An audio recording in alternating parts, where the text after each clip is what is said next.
our top stories.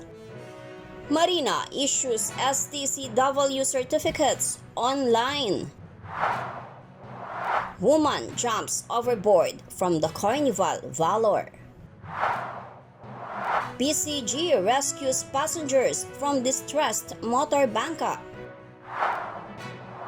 EU sets March 10 deadline for Marina report.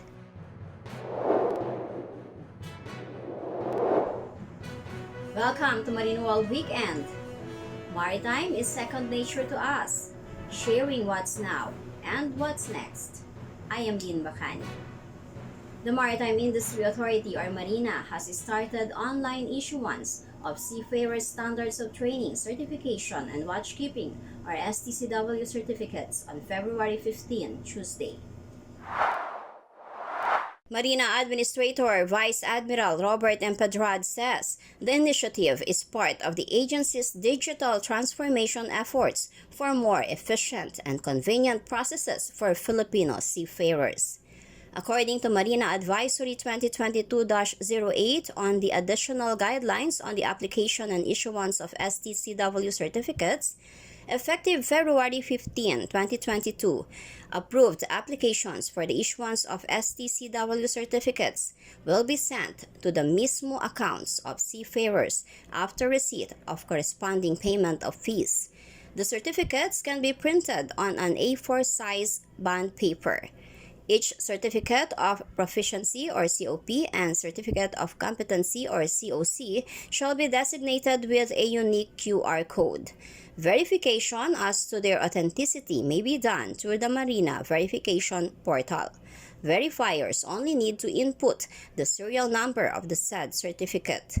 Meanwhile, starting April 1, 2022, personal appearance for regular application for the issuance of COPs and COCs is not required anymore, except on instances where submitted documents need to be clarified and the processing of expedite applications. The U.S. Coast Guard is searching for a cruise ship passenger who is missing in the Gulf of Mexico. Coast Guard Sector New Orleans receives a call at approximately 3 p.m. Wednesday reporting a 32-year-old African-American female on the CARNIVAL VALOR cruise ship had fallen overboard about 150 miles offshore of Southwest Pass, Louisiana. The 952-foot, 110,000-ton cruise ship, which holds approximately 4,000 passengers and crew, was returning to New Orleans from its 5-day voyage to Mexico that began on Saturday when the incident happened. Carnival Cruise Line says the guest jumped from her balcony and was not in handcuffs, despite passengers' early statements. Passengers say the woman was involved in a disturbance with a man in a hot tub.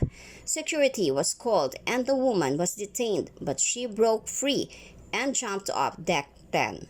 Passengers say the woman disappeared soon after crews tossed life preservers and a flare marking her position. The ship circled for hours before the Coast Guard took over search and rescue efforts. Carnival's care team is providing support to the guest's husband who was traveling with her as well as her family. The Philippine Coast Guard or PCG has rescued 6 passengers including 3 minors from a distressed MOTORBANCA at the vicinity waters of Little Coco Island, Basilan. While traversing the vicinity waters of Sibago Island, Basilan, BRP Malamawi FPB 2403 sighted the MOTORBANCA dead in the water for approximately 5 hours. Immediately, the PCG rescued the passengers and provided them with necessary assistance. According to the boat operator, they departed from Basilan going to Sacol Island, Zamboanga City when they encountered engine trouble. BRP Malamawi towed the distressed MOTORBANCA to the Zamboanga Pier for repairs, while the rescued individuals were turned over to the PCG District Southwestern Mindanao Medical for further assistance. The European Commission or EC has set March 10 for the Maritime Industry Authority or Marina to submit the country's corrective actions on the European Maritime Safety Agency or EMSA's audit. This was announced by Marina Administrator Vice Admiral Robert M. Pedrad in a virtual stakeholders meeting held February 15th. M. Pedrad reported the result of his team's meeting in Brussels, Belgium with the officials of EC's Directorate for Mobility and Transport, DG Move, held on February 8. Marina has been constantly consulting the stakeholders in its bid to finally address the findings of EMSA. The EMSA inspection report covers its audit in February 24 to March 12, 2020, which listed 13 shortcomings and 3 observations, while the EC assessment report contained 9 shortcomings and 23 grievances for corrective actions.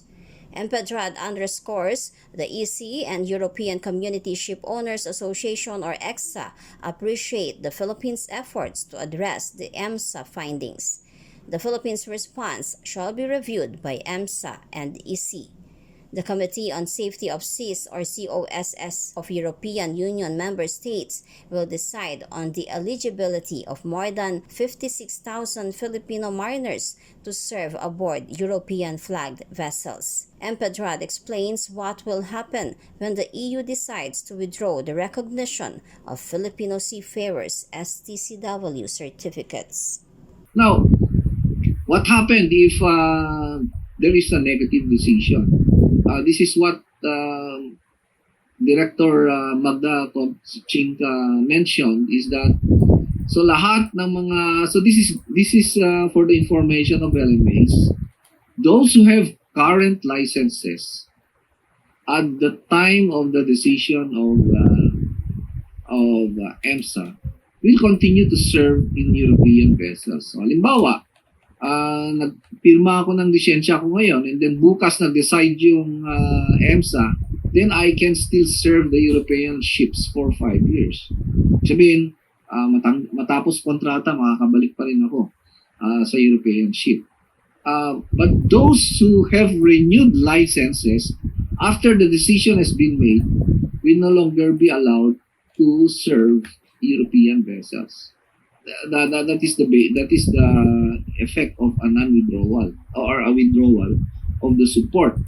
And if ever ma-comply pa rin natin, example na ayos natin yung mga compliance natin, then it requires them 3 years to reconsider their decision. Pero ba tayo pupunta sa ganun? When the damage has been done to our stand as the number 1 country producing maritime professionals. So, dapat hindi negative. Pero yun yung mangyayari.